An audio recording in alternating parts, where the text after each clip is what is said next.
क्या तुम्हें कभी एहसास हुआ है कि तुम्हारे हर कदम के पीछे एक ऐसी ताकत है जो तुम्हें बिना तुम्हारी मर्जी के चला रहा हो? वेलकम टू साकी स्टूडियो, जहाँ जिंदगी के राज 100 दिन तक खुलने वाला है।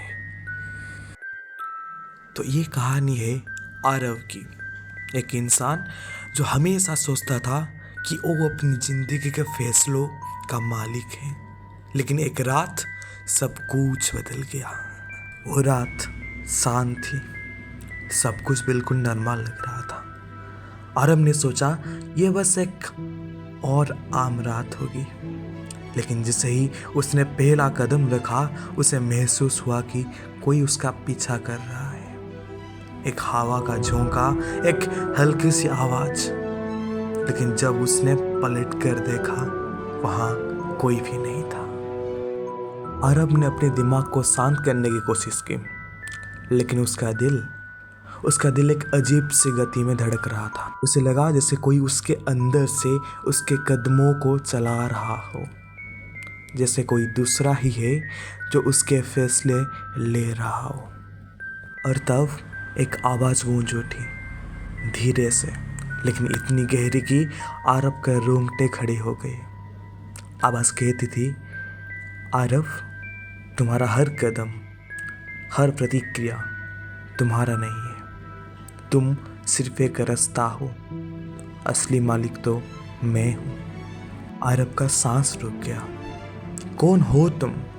उसने चिल्लाया, लेकिन वो आवाज़ अब उसके अंदर से आ रही थी। मैं तुम्हारा अवचेतन हूँ आरव। तुम जो सोच रहे हो वो सिर्फ एक धोखा है। तुम समझते हो कि तुम फैसले ले रहे हो, लेकिन असल में तुम्हारे फैसले मैंने पहले ही ले लिया है। आरव को लगा जैसे उसके दिमाग में कुछ टूट गया है, जैसे कोई दिखाई नहीं देने वाली ताकत उसके कब्जे में ले रही है।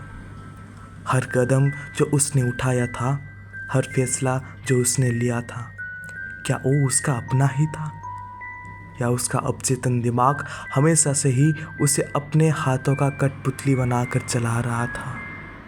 तभी एक और आवाज़ आई, बिल्कुल पास से, जैसे कोई साथ में ही हो। ये तुम्हारा अवचेतन का राज है आरव।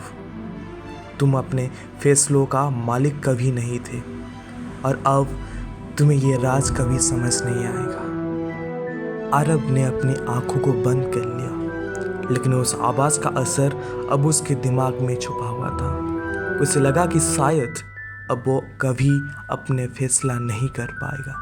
शायद उसका दिमाग हमेशा के लिए उसे छोड़कर चला गया हो।